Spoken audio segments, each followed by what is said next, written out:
अब जो मर्मर्स होते हैं, देखो कैसे मर्मर्स होते हैं। आप याद रखना कि जो सिस्टोलिक मर्मर 3 तरह के होते हैं। इजैकुलेशन सिस्टोलिक, इसको अर्ली सिस्टोलिक भी बोलते हैं। पैन मतलब पूरे में, लेट मतलब बाद में।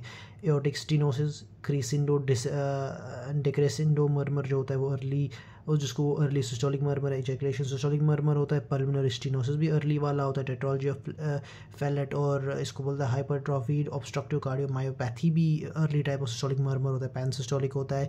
पैन सिस्टोलिक के लिए आप निमोनिक याद रखेंगे। एमटीवी का ड्रामा, एमटीवी देखो, एम से माइट्रल रिगरगिटेशन, टी से ट्राइकस्पिड रिगरगिटेशन, और वी से क्या होता है वेंट्रिकुलर सेप्टल डिफेक्ट, और डी से डायलेटेड कार्डियोमायोपैथी होती है। लेट सिस्टोलिक में याद रखना कि मिट्रल वाल्व प्रोलैप्स होता है या मिट्रल वाल्व का मर्मर मिलता है।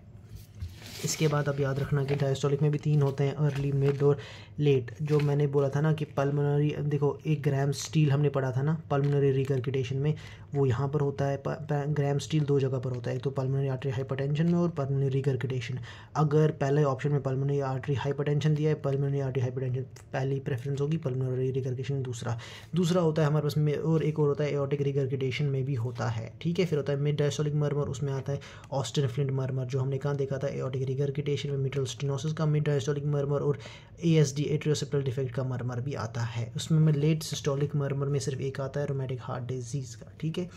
इसके बाद ये चीज़ याद रखना, इसके बाद एक मर्मर होता है वो कंटिन्यूअस होता है। देखो कैसे, S1 से S2, देखो S1 होता है, फिर S2 होता है, फिर S1 आता है, और ये S1 से बराबर S2 तक भी जाता है और S1 तक भी होता है। इसको बोलते हैं हम कंटिन्यूअस मर्मर या टू एंड फ्रो मर्मर या मशीन लाइक मर्मर।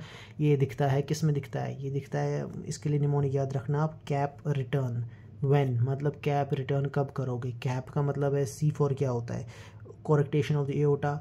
ए से क्या होता है, ए से होता है एवी फिस्टुला। पी से क्या होता है, पी से होता है पेटेंट डक्टस आर्टरियोसिस, जिसको बोलते हैं गिब्सन्स मर्मर।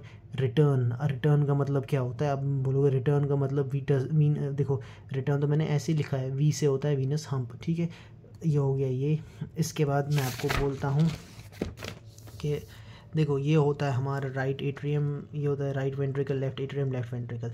यहाँ पर इन दोनों के बीच में एक होल, अगर राइट एट्रियम और लेफ्ट एट्रियम के बीच में एक होल होता है, उसको क्या बोलते हैं, इसको बोलते हैं एट्रियम, है ना, एट्रियम।